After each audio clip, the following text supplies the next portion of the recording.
സഖ്യയൂസിന്റെ അനുഭവം ഇത് തന്നെയാണ്.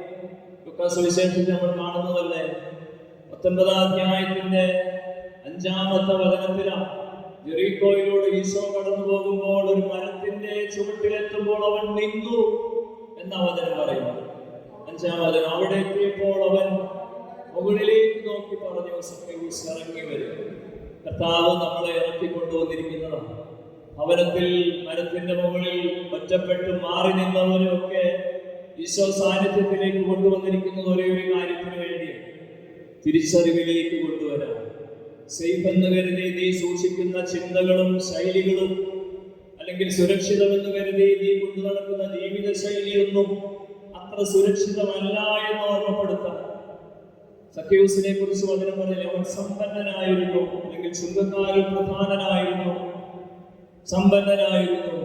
അതായത് അവന് അധികാരം ഉണ്ടായിരുന്നു, സമ്പത്തും ഉണ്ടായിരുന്നു.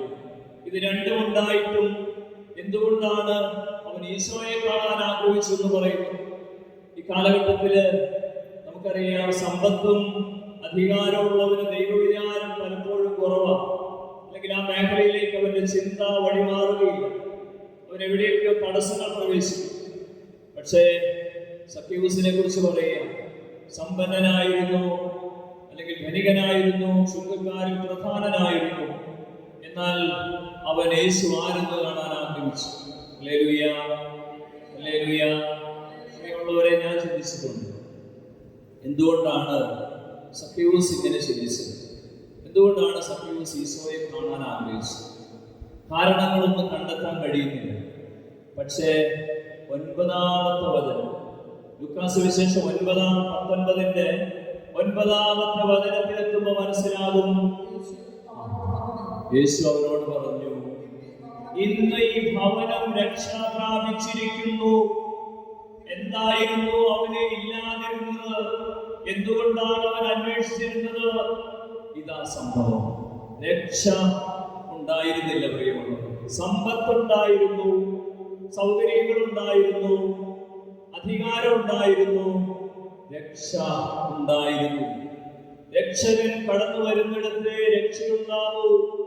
അതുകൊണ്ടാണ് ഈശോ ഭവനത്തിൽ പ്രവേശിച്ചപ്പോൾ, സഖ്യയൂസിന്റെ ഭവനത്തിൽ പ്രവേശിച്ചപ്പോൾ അവന് സംഭവിക്കുന്ന അനുഗ്രഹമാണ് രക്ഷ. ഈശോ എന്റെ ഭവനത്തിൽ പ്രവേശിക്കുമ്പോൾ, എന്റെ കുടുംബത്തിൽ പ്രവേശിക്കുമ്പോൾ, എന്റെ ജീവിതത്തിൽ പ്രവേശിക്കുമ്പോൾ എനിക്ക് സംഭവിക്കുന്ന അനുഗ്രഹമാണ് രക്ഷ. ശ്രദ്ധിച്ചോ, കർത്താവിന്റെ സാന്നിധ്യത്തിന്റെ തടസ്സം നീങ്ങട്ടെ, എന്റെ കുടുംബത്തിലേക്ക് അത് വ്യാപരിക്കട്ടെ. ഹല്ലേലൂയ, ആരാധന ഈശോയെ, സ്തുതി മഹത്വം. കർത്താവേ, ഇടപെടണമേ, കുടുംബങ്ങളിലേക്ക് ഇടപെടണമേ. കർത്താവിന്റെ സാന്നിധ്യത്തിന്റെ തടസ്സങ്ങൾ നീങ്ങട്ടെ, ഞങ്ങളുടെ ജീവിതത്തിന് വേണ്ട തടസ്സം നീങ്ങട്ടെ. ഹല്ലേലൂയ, ആരാധന.